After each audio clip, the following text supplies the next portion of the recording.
Hi டிஆர்பிலேருந்து பிடிபிஆர்டிக்கு CV list வந்து release பண்ணிட்டாங்க. இன்னும் எல்லா சப்ஜெக்ட்டுக்கும் வரல. 4 சப்ஜெக்ட் மட்டும் ரிலீஸ் பண்ணியிருக்காங்க. மேக்ஸ், பாட்டனி, சுவாலஜி, ஜியாகிரஃபி இதுக்கு மட்டும் ரிலீஸ் பண்ணியிருக்காங்க. இதில் பார்த்தீங்கன்னா ஒவ்வொரு மேஜருக்கும் அதுக்கான டேட்டு, வென்யூவும் கொடுத்துருக்காங்க. ஒவ்வொரு மேஜருக்கும் வெவ்வேறு வென்யூவில் வந்துட்டு இன்டர்வியூஸ் நடக்குது. உங்கள் மேஜருக்கு செக் பண்ணி பார்த்துக்கோங்க.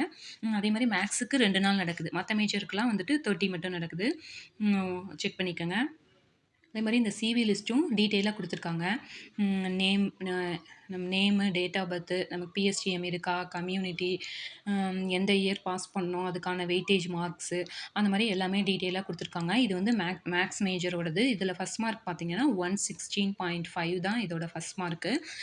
மேக்ஸில் வந்துட்டு 12,000 வந்து பாஸ் பண்ணியிருக்கனால கட் ஆஃப் ஜாஸ்தியாக இருக்குன்னு சொன்னாங்க. ஆனால் பார்த்தீங்கன்னா கம்மியான கட் ஆஃபுக்கே வந்துட்டு கூப்பிட்ருக்காங்க. இங்கே பார்த்தீங்கன்னா கடைசி மார்க் என்னென்னா 49.5 வரைக்குமே கூப்பிட்ருக்காங்க. பிசிலையுமே வந்துட்டு 69 மார்க்ஸுக்கெல்லாம் 68.5 மார்க்ஸுக்கெல்லாம் கூப்பிட்ருக்காங்க. அதனால் உங்கள் மேஜருக்குமே வந்துட்டு கட் ஆஃப் கம்மியாக இருக்கலாம். வெயிட் பண்ணுங்கள். மற்ற மேஜர்ஸ்க்கும் 2 or 3 டேஸில் வந்துட்டு எப்படியும் சிவி லிஸ்ட் ரிலீஸ் பண்ணிடுவாங்க. நீங்கள் உங்களோட சர்டிஃபிகேட்ஸ் எல்லாம் ஆல்ரெடி நீங்கள் கொடுத்தது நீங்கள் கையில் வச்சுருப்பீங்க. கம்யூனிட்டி சர்டிஃபிகேட்டை மட்டும் ஃபோட்டோவோட கம்யூனிட்டி சர்டிஃபிகேட் மட்டும் ரெடி பண்ணி வச்சுக்கோங்க.